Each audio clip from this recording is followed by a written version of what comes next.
안녕하세요. 사연 읽어주는 남녀입니다. 오늘도 와주셔서 감사드리며 그럼 오늘의 사연 바로 소개해드리겠습니다. 안녕하세요. 저는 30 중반의 여성입니다. 3살짜리 아이를 키우며 조용한 경기도 외곽지의 타운하우스에서 살고 있었죠. 사실 저는 대인기피증과 공황장애를 겪고 있어요. 사람이 많이 모이는 도심에서의 생활은 저에게 너무 큰 부담이었습니다. 그래서 결혼 후 남편과 함께 도심에서 조금 떨어진 이곳에 정착하게 되었죠. 처음에는 결혼할 생각도 없었어요. 사람을 만나는 것조차 제게는 너무 힘든 일이었으니까요. 그런데 지금의 남편이 무려 5년 동안이나 저를 끈질기게 사랑해주며 구애했어요. 남편은 대학에서 선후배 사이로 만났거든요. 그의 진심이 결국 제 마음을 움직였죠. 시부모님도 저를 친딸처럼 아껴주십니다. 처음에는 그 사랑이 낯설기도 하고 부담스럽기도 했어요. 하지만 시간이 지나면서 점차 그분들의 진심을 느낄 수 있었습니다. 그래서 저도 조금씩 사람들에게 마음을 열기 시작했고 심리상담 치료도 꾸준히 받아 상태가 많이 좋아졌죠. 물론 지금도 완벽하게 나아졌다고는 할 수 없지만 적어도 예전보다는 훨씬 나아졌습니다. 덕분에 남편과 함께 아이를 키우며 나름의 평온한 삶을 살고 있죠. 사실 제가 이렇게 대인기피증을 앓고 사람을 피하게 된 이유는 제 과거 때문입니다. 저는 고아였거든요. 어렸을 때 엄마에게 버림받은 기억이 제 안에 깊이 자리 잡고 있어요. 그때 제 나이가 겨우 7살이었죠. 그 어린 나이에 엄마에게 버림받고 혼자가 된 저는 세상에 대한 두려움과 불안 속에서 자랐어요. 엄마가 저를 버렸던 그 당시 일이 너무 큰 상처로 남았거든요. 그래서 엄마는 저에게 끔찍한 악몽 같은 존재로 남아있어요. 엄마는 제가 절대 다시 보고 싶지 않은 사람이었습니다.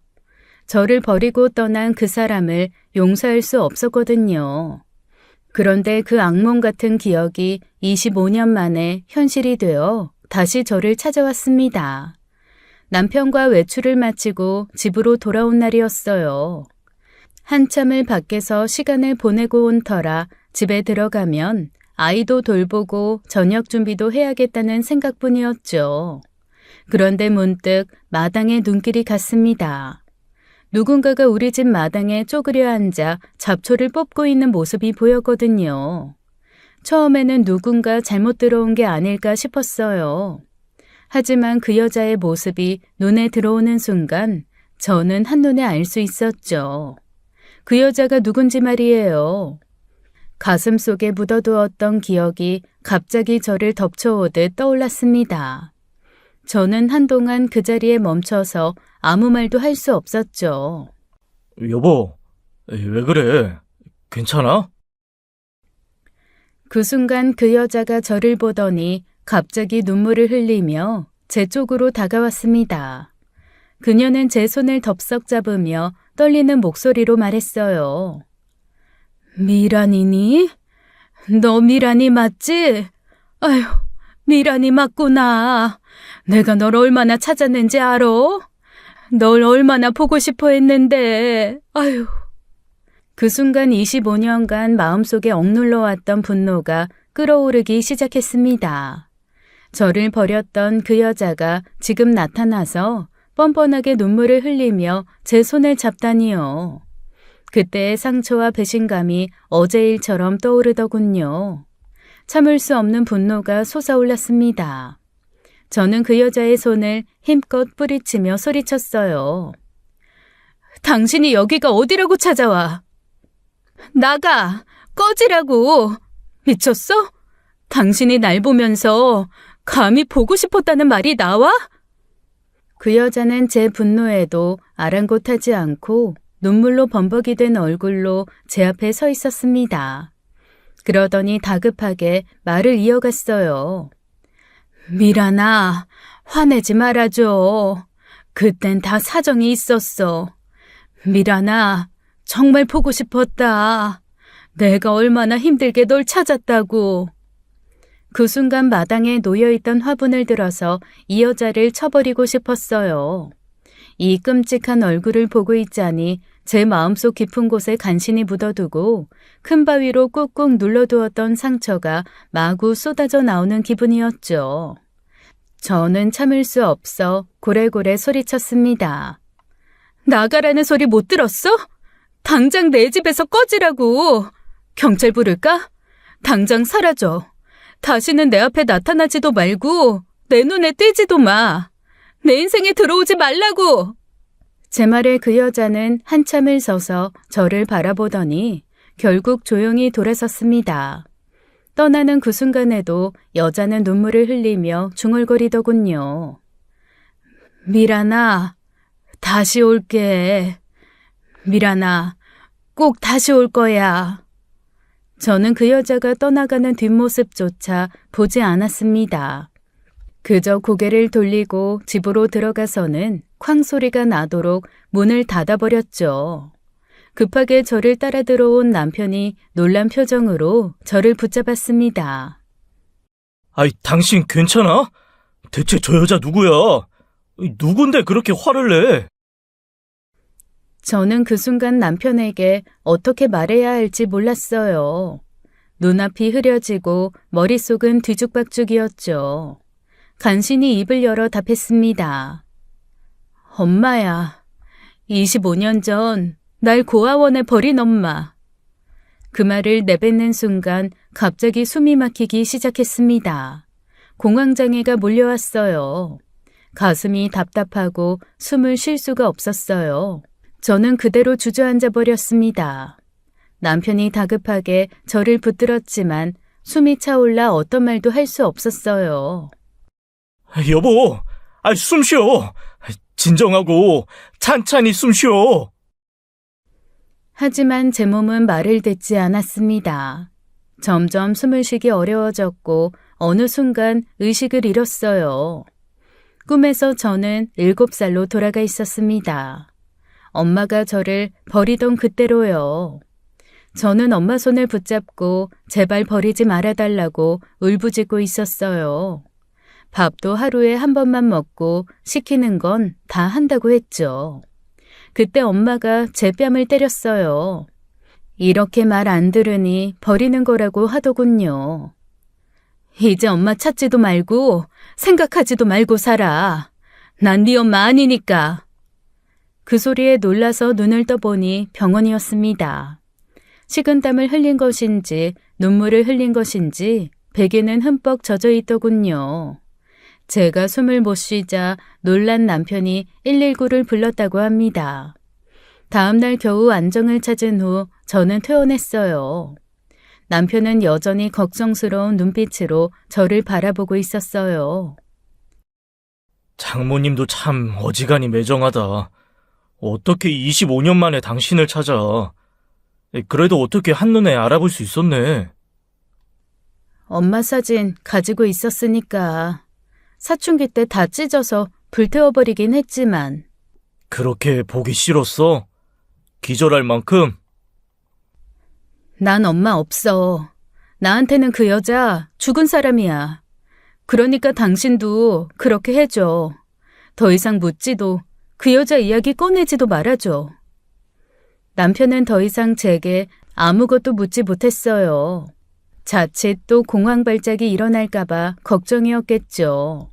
그저 걱정스럽게 저를 바라보며 묵묵히 고개를 끄덕여 주더군요. 그러나 그날의 기억은 쉽게 사라지지 않았습니다.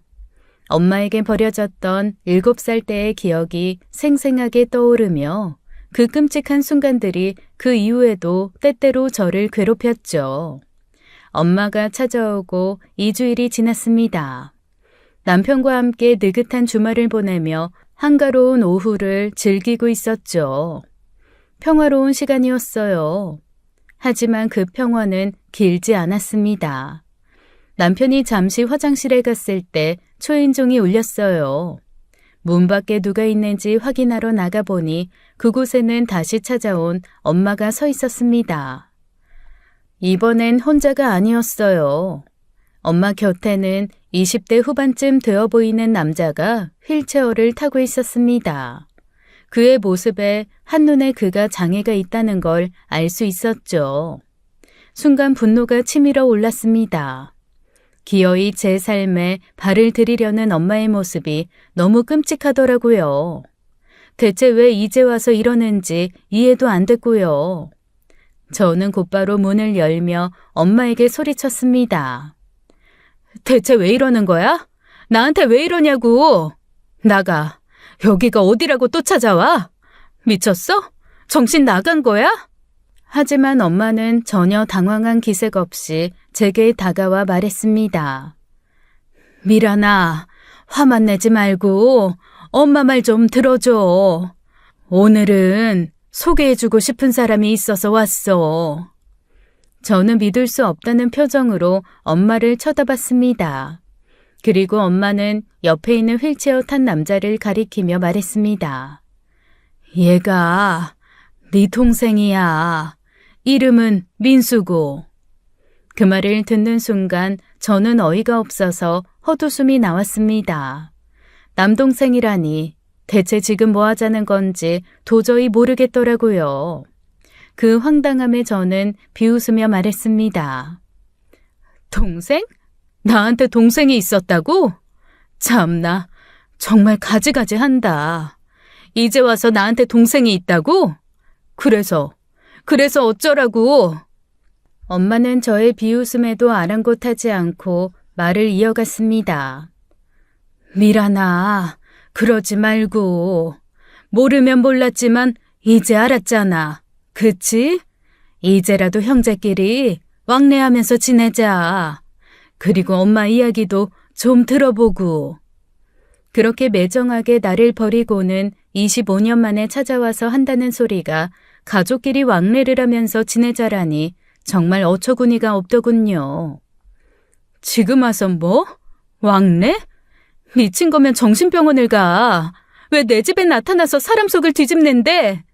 대체 이러는 이유가 뭔데? 뭐 갑자기 돈이라도 필요해? 아니면 죽을 날이라도 받아뒀어? 다 필요 없으니까 그냥 나 좀 살게 가만 냅두라고. 누나, 우리 말 좀 들어줘. 누나가 지금 단단히 오해하고 있는 거야. 그게 사실은. 민수야. 엄마가 그 남자를 보며 고개를 젓자 내 남동생이라는 그 남자는 한숨을 쉬며 입을 닫더군요. 그러더니 엄마는 그 자리에 가만히 서서 가방을 열더니 반찬통들을 꺼내기 시작했습니다. 그동안 너한테 해준 게 없어서 이번엔 반찬을 좀 만들어 왔어. 네가 좋아할 것 같아서.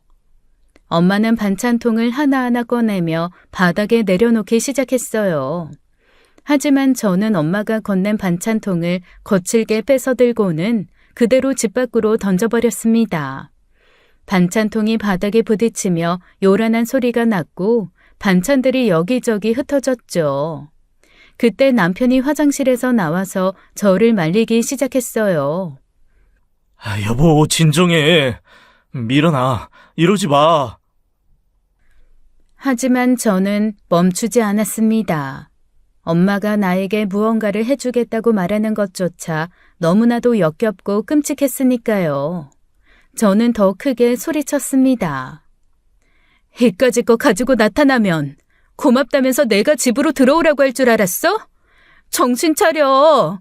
당신 그림자조차 아주 역겨우니까. 당장 꺼져. 나 이제 2번 말 안 해. 계속 이러면 오늘 우리 둘 중 하나는 죽는 거야. 알아? 셋 셀게. 당장 나가. 1, 2. 남편은 저의 격앙된 모습에 어쩔 수 없다는 표정으로 엄마에게 말했습니다. 장모, 아니, 아주머니, 제발 오늘은 그냥 돌아가세요. 아니, 미란이 아파요. 그러니까 그냥 가주세요. 그러자 엄마는 놀란 표정으로 물었습니다. 미란아, 어디가 아픈 거야? 대체 무슨 일이야? 셋, 나가! 저는 더 이상 그 자리에 있을 수 없었습니다. 현관에 있던 화분과 신발을 던지며 지랄을 했어요. 눈이 돌아 아무것도 보이지 않았죠. 하지만 엄마는 눈물을 흘리며 제 앞에 무릎을 꿇었습니다.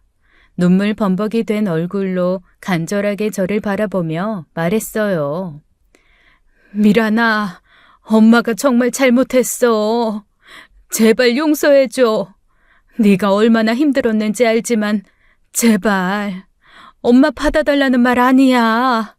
그저 엄마가 내 딸한테 용서를 빌 수 있는 시간을 달라는 거야. 누나, 그때 누나도 어렸잖아. 무슨 기억이 있었다고 엄마한테 그래. 엄마도 그때는 다 사정이 있었어. 그 사정들 다 알기에는 누나도 어렸다고. 그 말을 듣는 순간 그동안 억눌러왔던 분노가 한꺼번에 터져나왔습니다. 눈앞에 무릎 꿇고 있는 엄마의 모습과 함께 어린 시절의 기억들이 생생하게 되살아났죠. 자기 자식 버린 여자에게 무슨 사정이 있겠습니까? 저도 애엄마가 된 지금 빌어먹을지언정 제 자식을 못 버립니다. 그 어떤 일이 있더라도요. 그래서 더욱 이해도 용서도 할 수 없었어요. 무슨 사정? 너는 대체 뭘 알고 있는데? 나 7살 때 엄마한테 울면서 고아원에 버리지 말아달라고 빌고 또 빌었어. 그러면 그땐 왜 그랬는데? 지금 와서 용서해달라고? 시간을 달라고? 아니, 나 당신 부탁 안 들어줘. 못 들어줘. 저는 분노에 차서 온몸이 떨리는 것을 느꼈습니다. 남편이 저를 진정시키기 위해 제 손을 잡았지만 흥분을 멈출 수 없었죠. 목이 터져나가라 소리 질렀어요. 내가 그때 어려서 기억 못할 거라고 생각해? 나 다 기억해. 비 오던 그날의 춥고 떨림도 다 기억나. 알아? 그때 우리 아빠가 죽었잖아. 병으로 돌아가셨잖아. 그래서 그때 나한텐 엄마밖에 없었다고. 그런데 엄마는 그 어린 나를 고아원 앞에 버리면서 뭐라고 말했는지 엄마는 기억해? 기억하냐고. 용서를 빌고 싶으면 그때 나한테 뭐라고 했는지 먼저 이 자리에서 말해봐. 미란아, 제발. 그 말을 하며 저는 주먹을 꽉 쥐었어요. 그만큼 저도 그때의 기억을 떠올리는 게 너무나 끔찍하고 힘들었거든요. 당시 어린 저는 엄마를 붙잡고 울며 애원했습니다. 엄마는 그때도 제 마음을 짓밟았죠. 말 못해? 그럼 내가 말해줄게. 엄마, 제발 나 버리지 마. 엄마.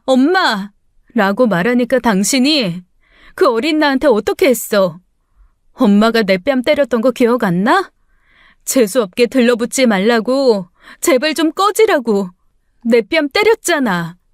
그래도 그 어린 게 엄마랑 떨어지기 싫어서 그렇게 맞아도 엄마 따라가니까 엄마가 한 걸음에 뺨 한 대라고. 그때 내 뺨을 10대도 넘게 때렸었어. 그 어린 게 입술이 다 터지도록 엄마한테 맞고도 엄마 따라가는데 엄마는 대체 어떻게 나한테 그럴 수 있었어? 그런데 대체 무슨 용서를 빌겠다고? 말해봐. 용서?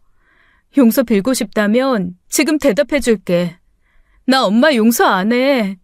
그러니까 이제 내 앞에 나타나지 마. 눈물이 흐를 정도로 감정이 복받쳐 올랐지만 저는 눈물을 흘리고 싶지 않았습니다. 엄마 앞에서 눈물 보이는 모습을 보이고 싶지 않았어요. 그때 저는 너무 어렸고 너무 약했지만 지금은 아니었습니다. 저는 두 손을 들어 문을 향해 가리켰어요. 가. 다시 또 나타나면 난 당신 사람 취급도 안 할 거야. 그때 엄마가 날 버렸듯이 나도 엄마 버릴 거야. 나도 엄마 입술이 다 터지도록 때리면서 쫓아낼 거라고. 엄마는 제 말을 듣고 눈물을 흘리며 뒤돌아섰습니다. 남동생은 쫓겨나면서도 뒤돌아보며 울먹이더군요. 누나 정말 보고 싶었어. 누나 마음 모르는 거 아니야. 그래도 그 말에 잠시 멈칫했지만 저는 여전히 받아들일 수 없었습니다. 무엇보다 제 동생이라는 이 남자가 낯설고 불편하게만 느껴졌어요. 그리고 그때 이 전부 다 누나가 알고 있는 대로가 아니야. 어쨌거나 오늘은 돌아갈게. 나중에 만나면 다 이야기해줄게. 동생은 눈물을 흘리며 그렇게 말하고는 고개를 숙였습니다. 하지만 저는 그 말도 믿을 수 없었죠. 설명하지 마. 그냥 나가. 이젠 다시 오지 마. 저는 그렇게 엄마와 남동생을 쫓아냈습니다. 문이 닫히고 나서야 집안은 조용해졌지만 제 마음은 여전히 혼란스러웠어요. 이상하게도 저는 남동생에 대한 기억이 전혀 없었습니다. 그동안 저는 혼자였다고 믿어왔는데 정말 내 기억이 틀린 걸까 싶었죠. 남동생이 말한 잘못된 기억이 대체 무엇을 의미하는지 알 수 없었어요. 그 말이 머릿속에서 떠나지 않았습니다. 그렇게 혼란스럽고 불안한 감정은 커져만 갔죠. 그리고 한 달 뒤 시어머니의 생신이 다가왔습니다. 시부모님께서 우리 집에 오고 싶다고 하셔서 일요일에 생신 파티를 저희 집 마당에서 하기로 했어요. 시부모님은 서울 강남에 살고 계셔서 도심에서 벗어나 한적한 외곽지에 우리 집에서 하루를 보내고 싶어 하셨죠. 남편과 저는 토요일에 미리 마당을 꾸미기 시작했습니다. 조명도 달고 간이 텐트도 설치하며 생신 파티를 위한 준비를 꼼꼼하게 했어요. 워낙 저를 예뻐해 주신 시부모님이었기에 제대로 근사하게 생신 파티를 해드리고 싶었거든요. 시부모님뿐만 아니라 아주버님 부부도 조카들을 데리고 함께 오기로 했습니다. 그렇게 일요일이 되자 시부모님과 아주버님 부부가 모두 우리 집에 도착했어요. 우리는 마당에서 고기도 굽고 술도 마시며 즐거운 시간을 보내고 있었죠. 제 딸은 나무 사이에 설치된 해먹에서 조용히 잠들어 있었고 6살, 7살 된 조카들은 마당을 뛰어다니며 놀고 있었습니다. 그때 모든 게 완벽하게 행복한 시간처럼 보였어요. 한 달 전 엄마가 찾아와 제 속을 뒤집어 놓은 그 사건을 잊을 만큼이요. 그런데 그 순간을 박살내고 불청객이 나타났습니다. 바로 엄마와 남동생이었어요. 정말 지긋지긋하더라고요. 속으로 이사를 가야겠다는 생각이 들었죠. 엄마는 자연스럽게 우리 마당으로 걸어 들어오며 뻔뻔하게 말했습니다. 어머, 손님이 있었네요. 제가 방해한 건 아닌지 몰라요. 사돈, 생신 축하드립니다. 대체 엄마가 시어머니 생신 파티를 어떻게 알았을까 싶었죠. 남편을 슬쩍 쳐다봤지만 남편 역시 놀란 눈빛으로 저를 쳐다보더군요. 남편도 전혀 모르는 일이었던 거죠. 시부모님도 당황한 표정으로 저와 남편을 번갈아 쳐다보시더군요. 저는 짜증이 치밀어 올랐어요. 그냥 좀 조용히 살게 내버려두라고 소리치고 싶었죠.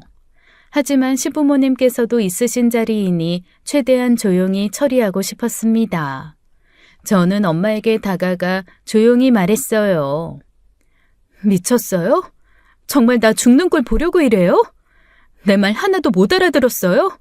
다시는 보고 싶지 않다고요. 오늘 중요한 자리니까 소란 피우지 말고 당장 나가요.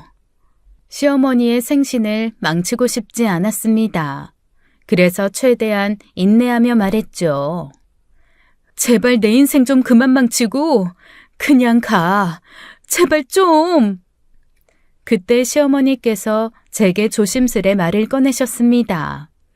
시어머니도 이미 남편에게 전후 사정을 들어서 제 친모에 관한 것을 아시고 있으셨거든요. 미란아, 기왕 오셨으니 어머님 이야기를 좀 들어보는 게 어떻겠니? 네가 모르고 있던 사정이 있다고 하니 한 번쯤 들어주렴. 네 마음 모르는 바 아니지만 너도 한 번은 들어보고 결정을 내리는 게 좋을 것 같구나. 하지만 어머님, 오늘은 난 괜찮다. 기왕 오셨으니 식사라도 하시면서 어디 찬찬히 말씀해 보세요. 그 말을 들은 저는 잠시 망설였어요. 하지만 시어머니의 조언을 무시할 수 없었죠. 그래, 말해봐요. 대체 나한테 무슨 말을 하겠다는 건지. 딸 자식 때려가면서 버린 여자가 무슨 할 말이 그렇게 많다는 건지 어디 한번 들어보자고요. 그때 아주버님 부부가 조카들과 제 딸을 데리고 집 안으로 들어갔어요. 저는 엄마가 파티를 망친 것 같아 분노가 부글부글 끓었죠. 엄마는 조심스럽게 한숨을 내쉬더니 이야기를 시작했습니다. 고맙습니다, 사돈. 사돈이라는 말은 미란이가 이야기 다 듣고 그 뒤 결정하면 하시죠. 시어머니의 날카로운 카리스마에 순간 엄마가 움찔하더군요. 시어머니께서도 남편을 통해 제 사정을 모두 들어서인지 엄마를 곱게 보시진 않았어요. 저는 왠지 그런 시어머니 모습이 든든했죠. 미란아, 네 아빠가 암으로 죽고 나서 나 정말 살 수가 없었다. 그때 엄마도 너무 어렸고 가진 것도 없었어. 혼자서 두 아이를 키우는 게 나한테 얼마나 벅찬 일이었는지. 그때 엄마가 우울증이 너무 심했어. 죽고만 싶었고. 그런데 내가 죽으면 저 어린 것들은 어떻게 해야 하나 싶더라고. 그래서 너라도 살라고 고아원에 맡겼던 거야. 미란아, 정말 미안하다. 저는 엄마를 노려보며 그 이야기를 듣고 있었습니다. 어리고 가난했기 때문에 어쩔 수 없었다니 그게 말이 되는 소리일까요? 25년 전이었으면 당시 1999년이었어요. 무슨 쌍팔년도 시대 이야기를 하며 변명을 하나 싶었죠. 우울증이 심해서 죽고 싶었다고요? 그럼 내 동생이라는 민수는 왜 키우셨는데요? 남 버리고 남동생은 키운 거예요? 지금 그딴 핑계가 나한테 통할 거라고 생각해요? 내가 그렇게 멍청해 보여요? 엄마는 고개를 숙이며 눈물을 흘렸습니다. 이제는 저 눈물도 거짓말 같아서 역겹더라고요. 미란아, 정말이야. 민수는 장애가 있어서 엄마가 어쩔 수 없이 키운 거야. 그땐 엄마가 너무 어렸다. 이해해주지 않겠니? 어쩔 수 없이 키워요? 참나, 어처구니가 없네. 그래, 좋아요. 그럼 그 남자는 뭔데?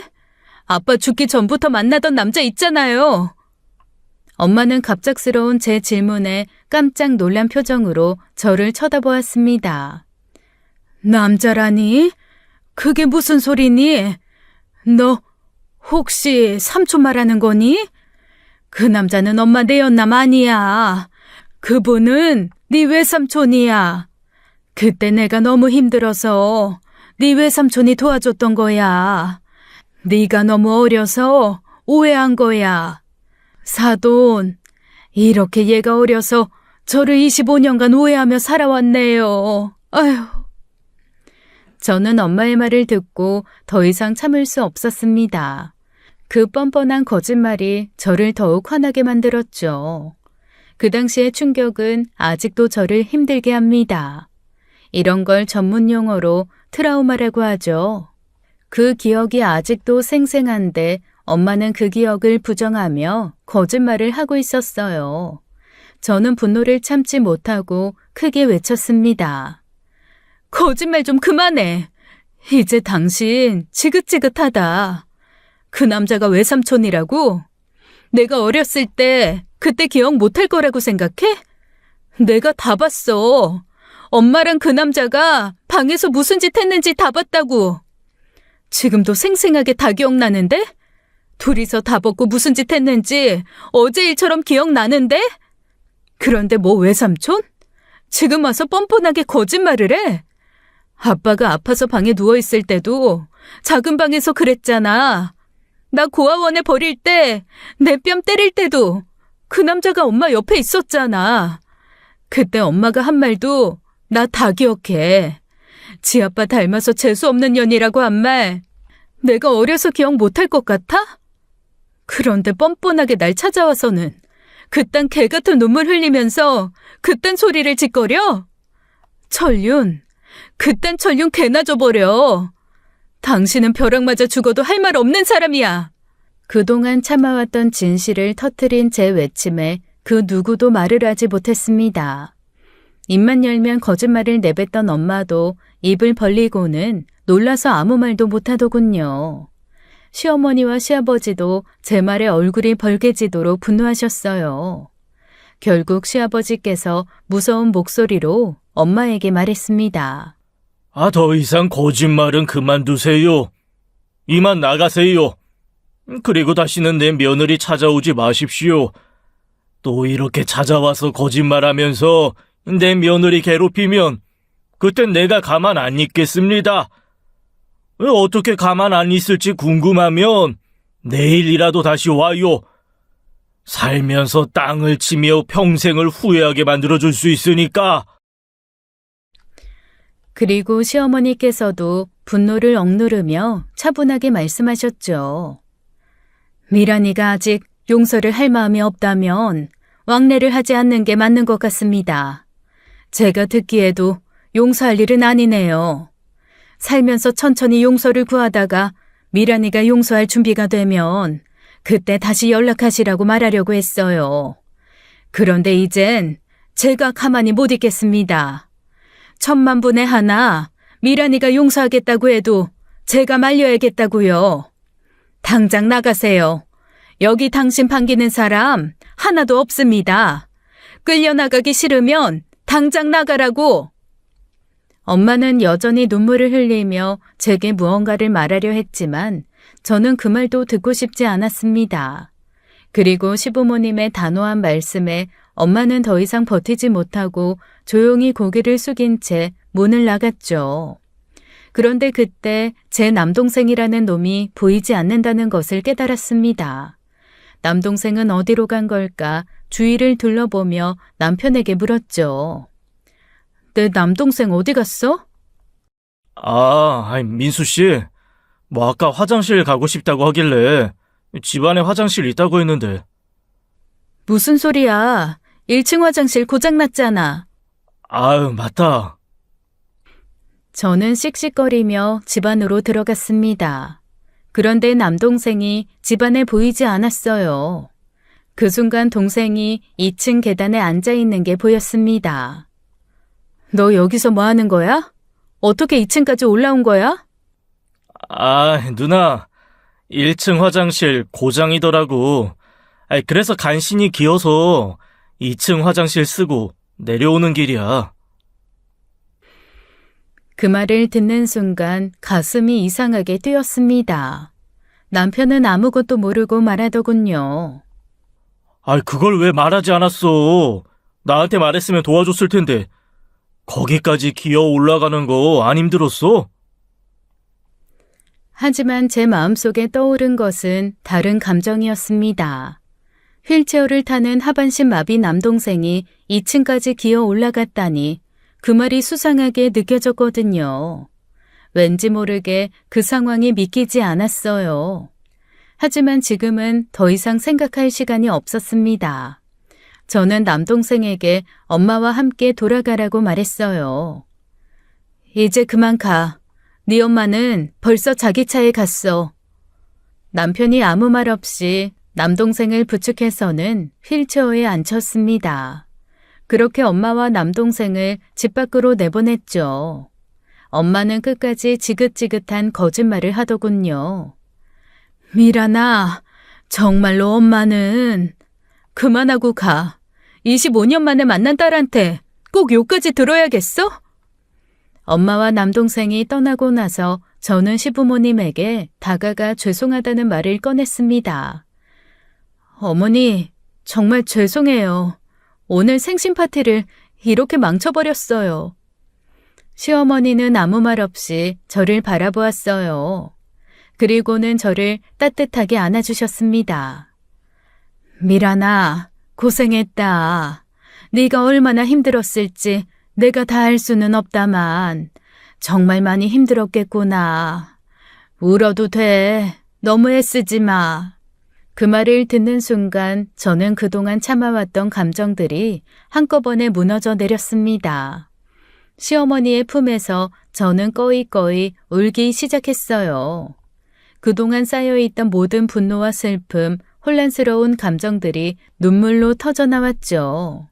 남편도 제 옆에 앉아 조용히 등을 쓰다듬어 주었고 아주버님 부부도 제 곁에서 저를 위로해 주었습니다. 아무것도 모르는 조카들도 숙모인 제가 우니 따라 울면서 저를 안아주더군요. 가족들이 하나같이 저를 위로해주는 모습을 보면서 그동안 제 안에 억눌려 있던 외로움과 상처들이 치유되는 듯한 느낌이 들었습니다. 그날 저는 내 가족의 사랑과 위로 속에서 정말 크게 울어버렸습니다. 그리고 며칠 뒤 남편이 조심스럽게 제게 말을 꺼내더군요. 여보, 내 말 듣고 놀라지 마. 당신 엄마, 그 여자한테 전화가 왔었다? 나한테? 저는 순간 심장이 철렁 내려앉는 듯한 기분이 들었어요. 이 여자가 또 무슨 짓을 하려는 건지 불안감이 밀려왔죠. 뭐라고? 당신한테 왜 전화했대? 남편은 한숨을 내쉬며 말을 이었습니다. 아니, 자기가 지금 암에 걸렸다나? 그래서 암 수술비가 급하게 필요하다고 했어.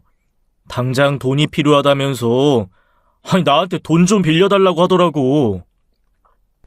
그 말을 듣는 순간 저는 크게 놀랐습니다. 암이라니, 그동안 내게 사과를 구하던 엄마가 이제는 돈을 빌리기 위해 연락한 것일까? 대체 끝이 어디일까 싶었죠. 저는 남편을 쳐다보며 물었습니다. 혹시 빌려준 건 아니지? 남편은 고개를 저었어요. 당연하지. 당연히 안 빌려줬어. 그냥 고민 좀 하고 연락드린다고 했어. 그런데 그 여자가, 나 참 황당해서는, 당신한테는 이 일을 절대 비밀로 해달라는 거야. 뭐 자기 암 걸린 거 알면 당신이 슬퍼한다나? 그러면서 나한테 신신당부하더라고. 저는 그 말에 황당함을 느꼈습니다. 어떻게 끝까지 저를 속이려고 하는지 너무나 뻔뻔하다고 생각했죠. 다행히 남편이 그 말을 따르지 않고 바로 저에게 말해준 것이 고마웠습니다. 잘했어. 당신이 그 여자 말을 들을 리 없다는 거 당연히 알지만 이후에 또 연락 오면 나한테 바로 알려줘.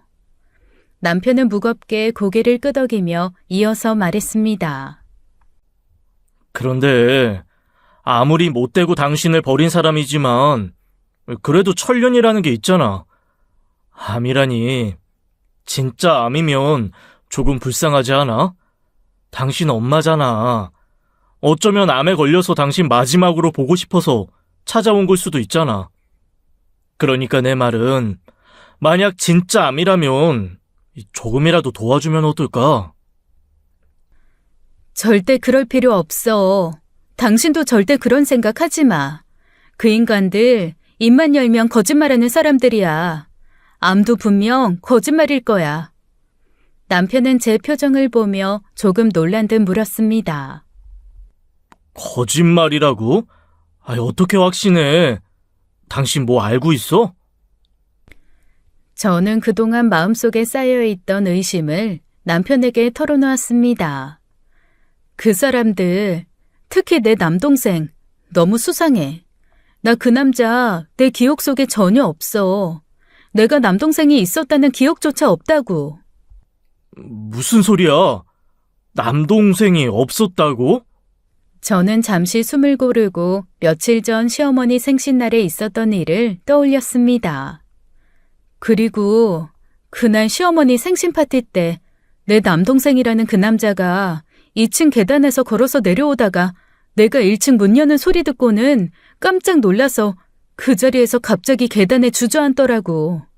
마치 기어 내려온 것처럼 보이려고 말이야. 남편은 제 말에 눈을 크게 뜨더군요. 그놈 뭐야? 그놈 하반신 마비가 아니라는 말이야? 그래. 그래서 사실 유전자 검사 의뢰했어.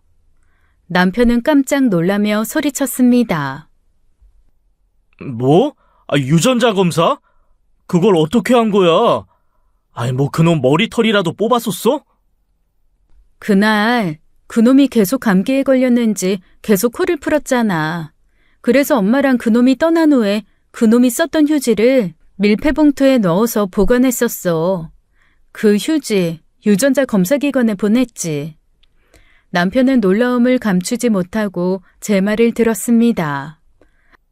와, 당신 정말 똑똑하네. 어떻게 그 순간 그런 생각을 했어? 그 인간들 너무 의심스러워서 확실히 확인하고 싶었어. 그래서 유전자 검사 의뢰한 거야. 이제 그 결과 기다리면 돼. 남편은 저를 바라보며 진심으로 감탄했습니다.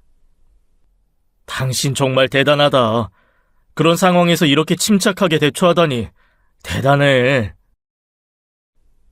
그리고 3일 뒤 드디어 유전자 검사 결과가 도착했어요. 두근거리는 마음으로 봉투를 열었고 결과를 확인하는 순간 저는 깜짝 놀라고 말았습니다. 예상했던 대로 남동생이라는 그 사람은 저와 전혀 관련이 없는 남이었어요. 더 충격적이었던 건 그 남자가 엄마와도 아무런 혈연 관계가 없다는 사실이었죠. 이것들 지금 뭐 하자는 거야? 도대체 뭐지? 그럼 이놈은 도대체 누구야?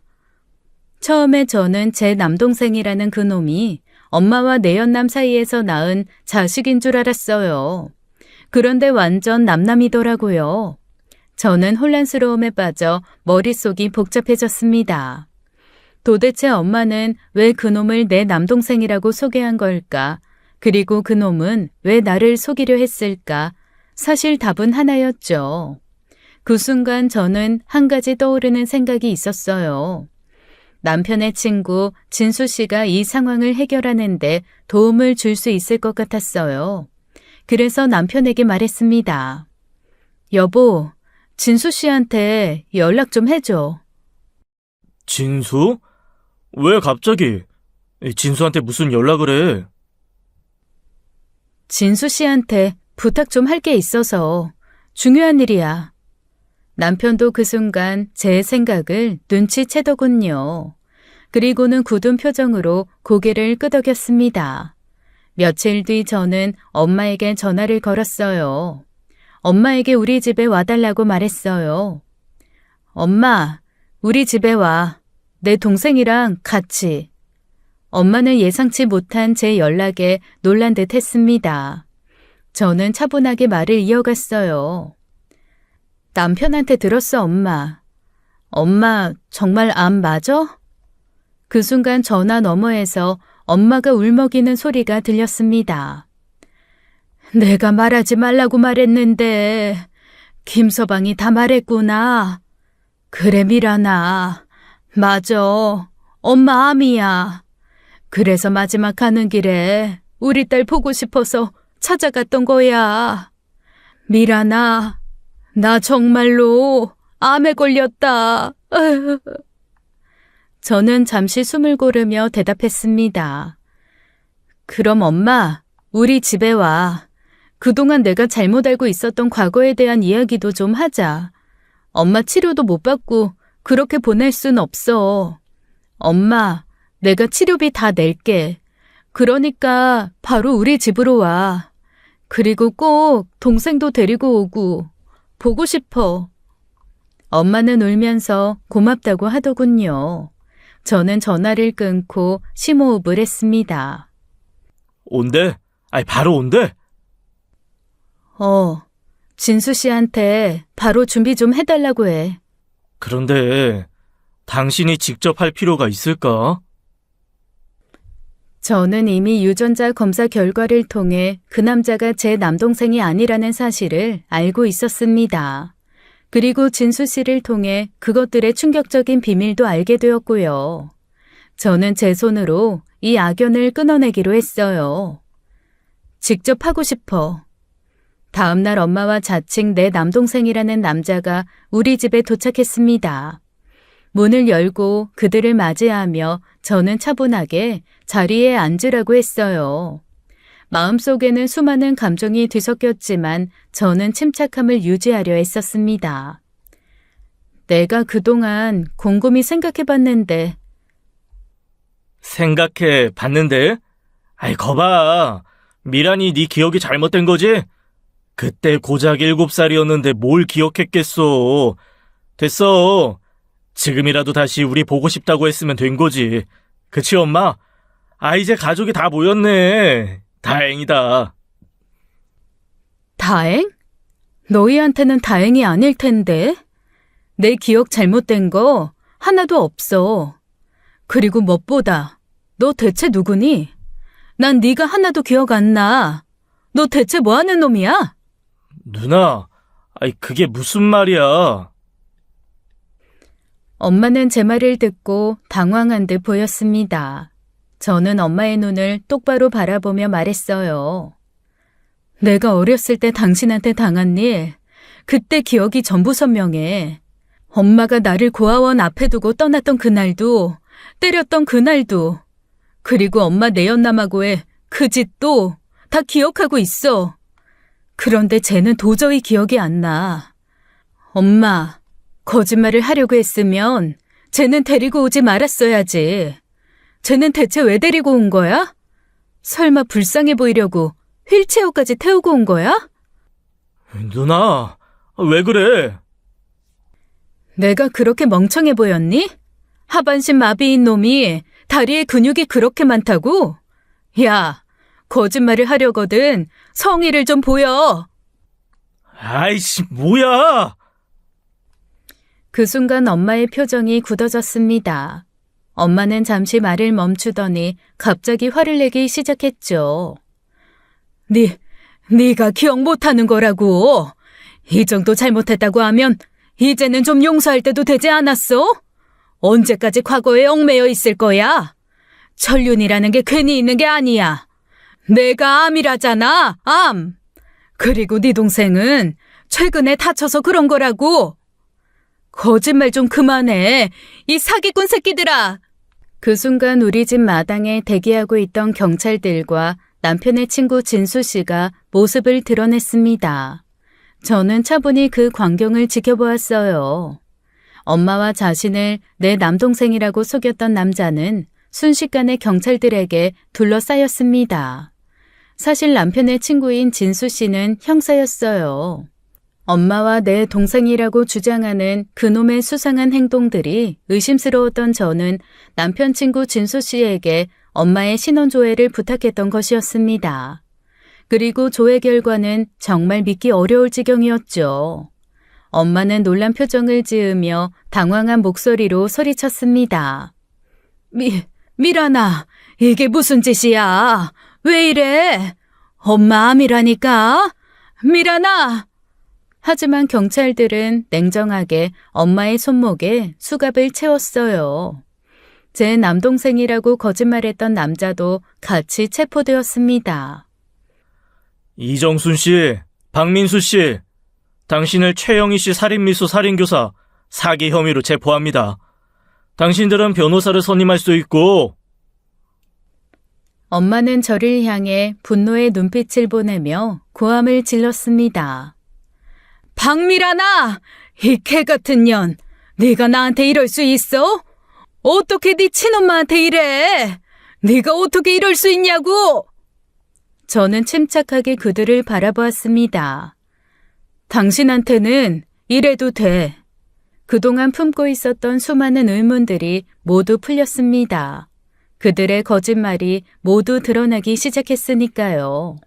남편 친구 진수 씨가 제게 다가와 말했습니다. 미란 씨, 고생 많았어요. 조사 결과 미란 씨 엄마, 아니, 저 여자 전과 12범의 사기꾼이었어요. 현재도 사기와 살인 미수 혐의로 수배 중이었고요. 그 말을 들은 순간 저는 머릿속이 어지러워졌습니다. 엄마가 전과 12범이라니, 게다가 살인미수로 수배 중이었다니, 대체 어떤 인생을 살아온 것이었는지 안타깝지도 않더군요. 엄마는 제게 돈을 뜯어내기 위해 거짓말로 접근한 것이었습니다. 그것도 다급해지니 자신이 암에 걸렸다는 어처구니 없는 거짓말까지 해가면서요. 경찰은 엄마와 남동생이라고 속인 그 남자를 순식간에 체포해 데려갔습니다. 엄마는 잡혀가면서도 끝까지 저를 향해 욕을 퍼부었죠. 못된 년, 이렇게 나를 배신해? 넌 평생 저주받을 거다. 아줌마야말로 저주받을 거다. 어디 딸한테 한 번 상처도 부족해서 2번이나 상처를 주려고 해. 이 벼락맞아 죽을 인간아. 저는 아무 말 없이 엄마가 잡혀가는 모습을 지켜봤습니다. 엄마는 이제 더 이상 제 삶에 나타나지 못할 거예요. 경찰이 그들을 데려가고 나서야 제 남동생이라고 자칭했던 그 남자에 대한 조사 결과도 나왔습니다. 예상했던 대로 그 남자는 저와 아무런 혈연 관계가 없었죠. 박민수 그 인간 전과 18범이었어요. 그 인간도 차영희 씨 살인 미수건으로 수배 중이었고요. 무엇보다 그 인간 하반신 마비도 아니었습니다. 미란 씨 정말 큰일 나실 뻔했어요. 그 말에 저는 씁쓸하게 웃었습니다. 모든 게 거짓말이었어요. 그것들은 저를 속이기 위해 온갖 거짓을 꾸며낸 것이었습니다. 결국 엄마와 그 남자는 구속되어 감옥에 갔어요. 사기와 살인미수 등의 죄목으로 각각 7년과 12년의 징역을 선고받았죠. 그들은 수배 중이었어요. 도망 다니던 끝에 도피 자금이 떨어지자 마지막 수단으로 저를 찾아왔던 것입니다. 그들의 계획은 제게 사기를 쳐서 돈을 뜯어내고 필리핀으로 도망가려 했던 것이었죠. 저는 그들이 잡혀간 후 한참 동안 멍하니 서 있었습니다. 너무나 많은 일들이 순식간에 벌어졌고 이제야 모든 게 끝났다는 생각에 마음이 한결 가벼워졌어요. 지금 생각해보면 그때의 일이 얼마나 끔찍한지 다시 한번 깨닫게 됩니다. 만약 제가 엄마를 용서하고 받아들였다면, 그리고 그 남자를 내 남동생이라고 믿고 받아주었다면 그들이 우리 가족에게 어떤 범죄를 저질렀을지 상상만 해도 소름이 끼칩니다. 그들의 계획은 분명 저를 속이고 돈을 뜯어내서 도망가려는 것이었지만 그들이 그 이상으로 어떤 행동을 했을지 아무도 모르는 일이죠. 만약 그들이 우리 가족에게 해를 가하려 했다면 생각만 해도 끔찍하고 무서운 일입니다. 결국 저와 남편은 이 집에서 더 이상 살 수 없다고 판단했어요. 저와 남편은 이 모든 일이 있은 후 집을 팔고 시부모님이 살고 계신 서울로 이사했습니다. 시부모님께서는 처음부터 저를 진심으로 대해주셨고 이번 일로 더욱 저를 안타깝게 여기셨어요. 마치 진짜 부모처럼 저를 따뜻하게 돌봐주셨죠. 시어머니는 저를 따뜻하게 안아주시며 미란아, 네가 이런 일을 겪었다니 내 마음도 정말 아프다. 넌 얼마나 아프고 힘들었니? 이제는 우리와 함께 여기서 행복하게 살아가자. 네가 우리 딸처럼 여기서 편안하게 지냈으면 좋겠다. 라고 말씀해 주셨습니다. 그 말이 얼마나 위로가 되었는지 몰라요. 저는 그분들께 감사한 마음을 가지며 저 역시 딸처럼 시부모님을 잘 모시기로 다짐했습니다. 새로운 환경에서 저는 조금씩 일상으로 돌아갔어요. 무엇보다 이번 일을 계기로 제 마음속 깊이 자리 잡고 있던 상처를 치유하고자 심리치료를 꾸준히 받고 있어요. 그동안 고통스럽게 알아왔던 공황장애 증상도 이제는 거의 나타나지 않게 되었어요. 상담사와의 대화를 통해 그동안 쌓였던 감정을 풀어내고 마음속 깊은 곳에 묻어두었던 아픔을 조금씩 정리해 나갔습니다. 그렇게 시간이 흐르면서 저는 점점 더 안정감을 찾았어요. 남편은 제 옆에서 언제나 든든하게 저를 지켜주었고 딸과 함께 행복한 가정을 꾸려가고 있습니다. 딸이 저를 바라볼 때마다 저는 더 강해져야 한다는 다짐을 하게 돼요. 엄마로서 그리고 아내로서 이제는 내 가족을 지키고 싶다는 생각이 마음속에 가득합니다. 남편과 저는 새 삶을 시작하며 이곳에서 함께 쌓아가는 모든 것들이 소중하게 느껴집니다. 이제 더는 두려움 없이 다시는 과거의 상처에 얽매이지 않고 행복하게 살려고 해요. 지금까지 사연 읽어주는 남녀였습니다. 끝까지 시청해주신 여러분 감사드리며 저희는 다음 사연으로 돌아올게요. 감사합니다.